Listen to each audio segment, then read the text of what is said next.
Hi mga guys, magandang gabi. Ako ay magluluto ng shukoy. Hugasan ko muna ito mga guys, shukoy, para iwas tayo sa sakit. Ayan.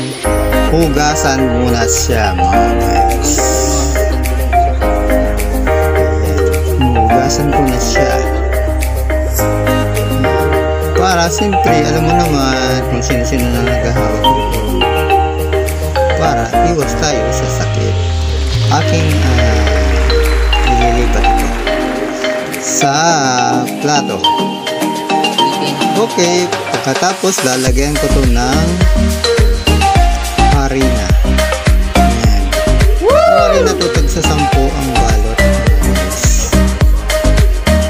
Lagyan ko ng harina. Okay. Ano yan harina? Purong harina yan.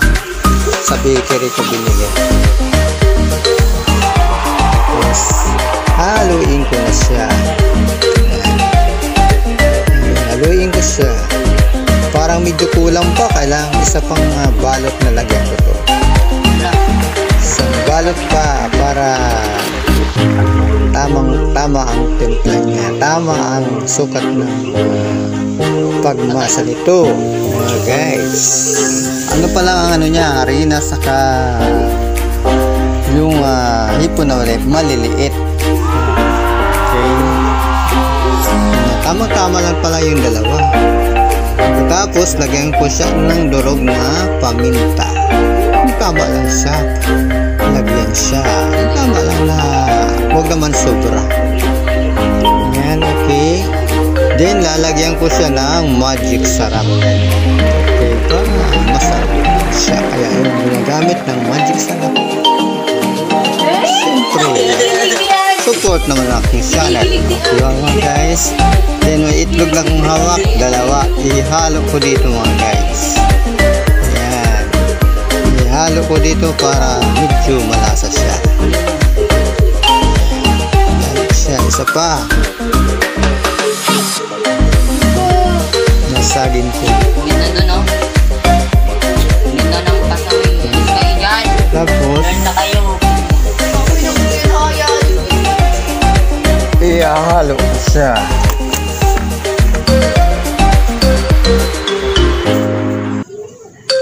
Yan, haluin ko siya. Medyo busy talaga ako kasi siyempre alam mo naman, ulam to ngayon gabi, tapos para bukas pwede pa to. Isang walaman lang kasi ito para bukas paggising sa umaga, kung abutin pa ng tanghali, kung marami-rami, may ulam pa mga guys. Ayan. Nahalo ko na siya. Okay. Medyo parang kulang talaga, kailangan lagyan siya ng konting tubig. Konti lang para mabasa siya mga guys. Pag mapot-lapot na siya, pwede na siya.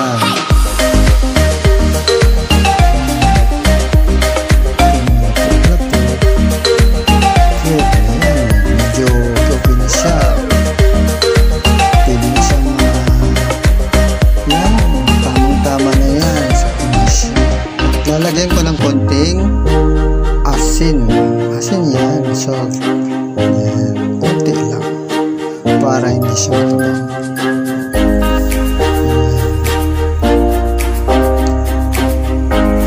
Haluin siya, kailangan talaga yun, pinaforma ko na siya.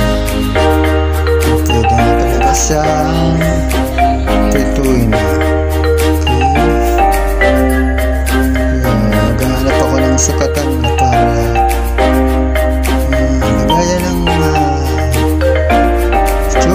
para ilagay sa kawali.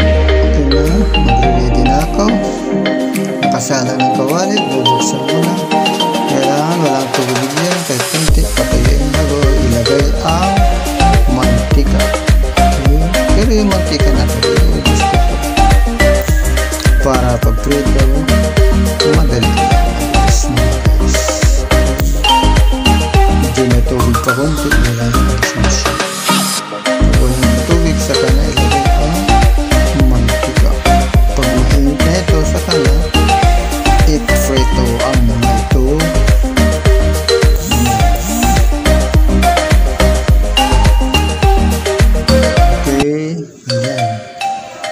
tubig, kailangan ilagay ang mantika. Pag mainit na ito, ipiprito ko na siya. Bukusin na to kasi para maganda ang pagprito nito. Kasi pag kulang ang mantika, medyo mahirap, hindi maganda ang pagkaprito. Kaya ito may formahan siya, nilalagay ko na siya isa-isa. Okay, isa-isa lang. Mahina ang kalaban. Yan, hindi naman kaagad nasusunog yan. Hindi naman malakas masyado ang apoy. Formahin ko muna siya dyan. Madali lang naman maluto, guys. Ayan. Bilis lang naman siya. Ito mga guys, lutong bahay lang naman talaga to. Pero masarap talaga to pag may suka at saka may sili.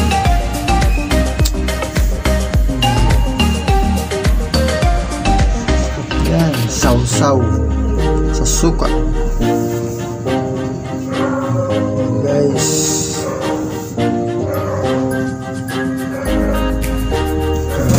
kuha ko ng sandok na sansi para ipanghalo nito. Ayan. Okay, kailangan isang baliktaran kasi para pantay ang pagluto nito. Baliktaran siya. Baliktarin. Pag may space pang lagayan, ilagyan uli yung iba pang space para sa paprito. Sayang naman. Madumi-dumi pa naman ang mantika. Okay, lagyan. Para dalawang salangan lang, tapos na yun, guys. Madali lang talaga magluto ng mga ganyan. Siyempre, ito masarap talaga yan.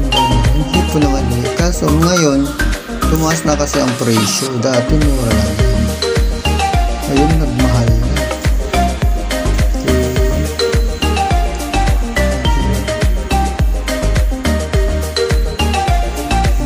Bibili ka sa mga maliit lang, magkano, 15 pesos ang liit.